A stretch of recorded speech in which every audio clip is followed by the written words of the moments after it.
Okay, hi booktube, Aaron here. Hope you're doing well. Today for Tag Tuesday, I'm going to be doing the this or that People April tag.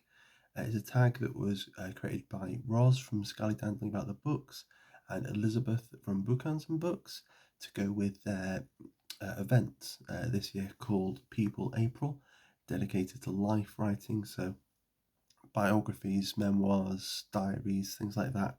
And I was tagged by the wonderful Pat from Book Chat with Pat. So thank you very much, Pat, for the tag. I've got the questions here in front of me, and there are about 12 questions about what you think about different kinds of life writing. I haven't really looked at them that much. I haven't prepared any books to show you or anything. Instead, I'm going to go with more of a immediate response.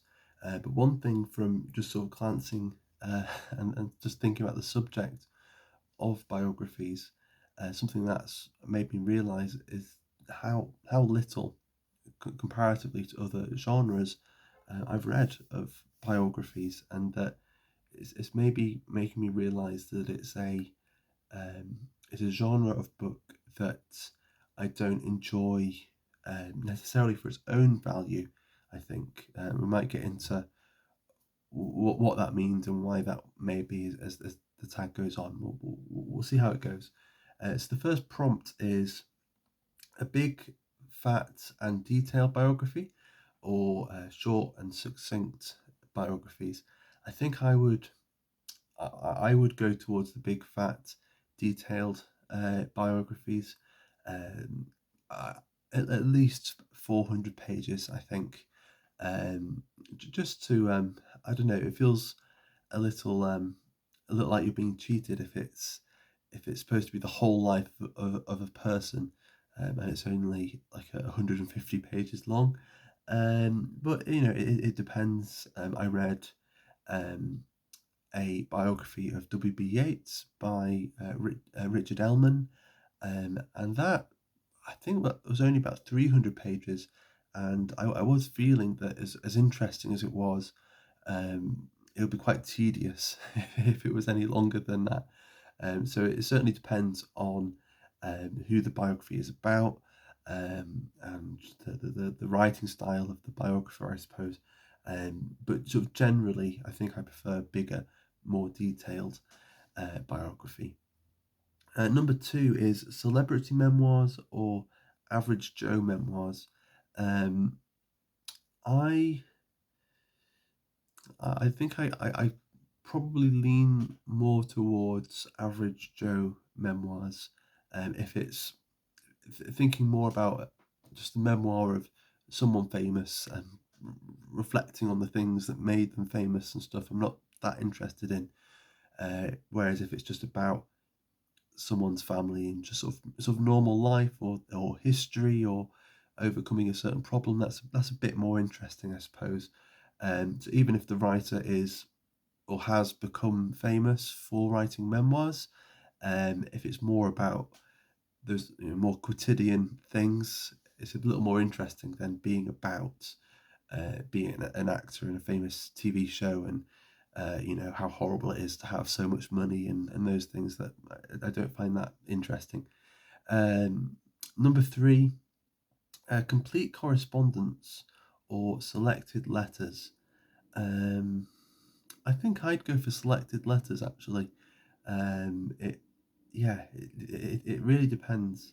I think it would be fascinating to have a complete correspondence between two um, sort of noteworthy individuals.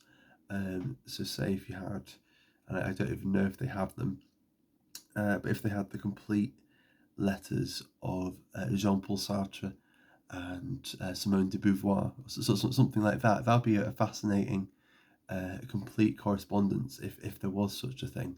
But yeah, generally for most people, I think I would prefer selected letters. Number four, memoirs written when the events are fresh, or memoirs written with hindsight. I think I much prefer hindsight in a memoir. Um, I, particularly because I like the feeling of somebody, um, when you're reading the memoir, I like the feeling that you're following someone through the archives and through the records, and you're going through the drawers with them. I like that kind of feeling of, the way the writer is able to, I suppose, convey the feeling of discovery, into the memoir. I really like that, and so it kind of becomes an interrogation of the past.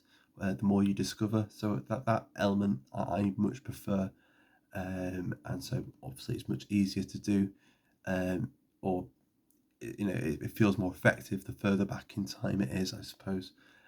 So yeah, I think I prefer memoirs, with some hindsight to them. Gossipy biographies or scholarly biographies. If I just had to take those, two words on face value, gossipy or scholarly, I'd probably go with scholarly.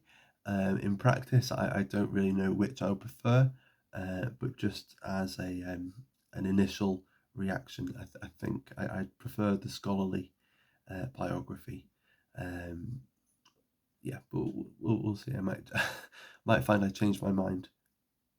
Number six, diaries of ordinary life or diaries of extraordinary events. Probably of an ordinary life, I think. I'm currently very slowly making my way through Kafka's diaries, and um, you can't really say that his life was ordinary and that these diary entries are ordinary, because they are extraordinary and they're amazing. But there's nothing spectacular going on in them. He's going to the theatre, he's sitting in cafes with friends, he's unable to sleep, and he's getting unwell, and he's going to visit family members, and it's all very normal. Um, and yet, just the way he sees things and the way he writes things is amazing. And it's that's what I look for, I think, when I'm reading someone's diaries, is a particular way of seeing the world and a particular way of expressing that, I suppose. Number seven is arty memoirs or sporting memoirs, um, which I'm not entirely sure if it's memoirs about artists or sporting people. I would probably find, artists a little more interesting. I'd probably find a little more common ground with artists rather than, with a sporting person. Number eight, gritty autobiographical writing or inspirational autobiographical writing. I only particularly like,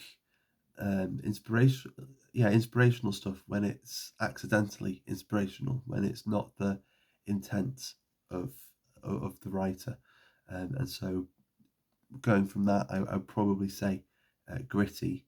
I don't want it to be particularly sordid or gruesome, but yeah, neither do I want it to be. Um, I don't even know. So someone using their life, um, as a template for self help or something. Yeah, it's not really, that really doesn't interest me. So I lean more towards the gritty side of things and the, just the realistic side of things, I suppose. Number nine, biographies of historical figures or biographies of contemporary figures. I much prefer, biographies of historical figures. Um, Going back to the memoirs, that idea of going back and interrogating the past. I think once somebody is dead or has been dead for a long time, um, I think it is much more interesting then to evaluate and then reevaluate their contribution to culture, or whatever it is. But with a contemporary person, I don't know. It feels a little too. Um, I don't know. It feels a little too much like publicity for that person, if that makes sense. Um, it's just trying to get you to pay attention to this person who's around. Whereas if they're gone, then it doesn't really make much of a difference if you're paying attention to them, which sounds quite cruel. I'm not sure if I'm making any sense. Number 10, memoirs of happy days or memoirs of tragic days. Again, I don't want to make it seem like it's sort of getting off on people's misfortune, which sometimes I feel like that's what a lot of memoirs are like, which is why I don't read too many of them. But I think I would find tragedy more interesting than someone going on and on about how happy they are. Really, I like a mix of both. I like, sort of blue skies with storm clouds on the horizon. Um, if you just have the tragedy or just the happiness and the perfection, I think both can become a little grating in their own way. And then 11 is a bonus prompt from Elizabeth. The Complete Diary of Samuel Pepys, which is over 4,000 pages or 116 hours and 16 minutes of audiobook. So would you go with that, or selections from the Diary of Samuel Pepys, which can be as short as 120 pages or 3 hours and 55 minutes of audiobook? I would probably go with the selected diary. I've heard that his complete diary can be a little tedious at times, and it really is just going through what happened that day, and it might not be that interesting, or how much money he spent, or whatever. And so yeah, I think I prefer the selected diary, and I think for next year or for a future year of People April, I would be quite intrigued to read the Diary of Samuel Pepys. So it'll be Pepys for People April, and I think that's got a nice ring to it. But that is the end of it. There is a tag to tag some people, but this will be coming out on like Tuesday the 30th of April, so the very last day of April, and so yeah, I feel like it defeats the object to tag someone at that point. But if you feel like you'll be able to respond with a video of your own before the end of the day, then feel free to consider yourself tagged. But for now, thank you very much for watching, and I'll see you soon. Bye bye.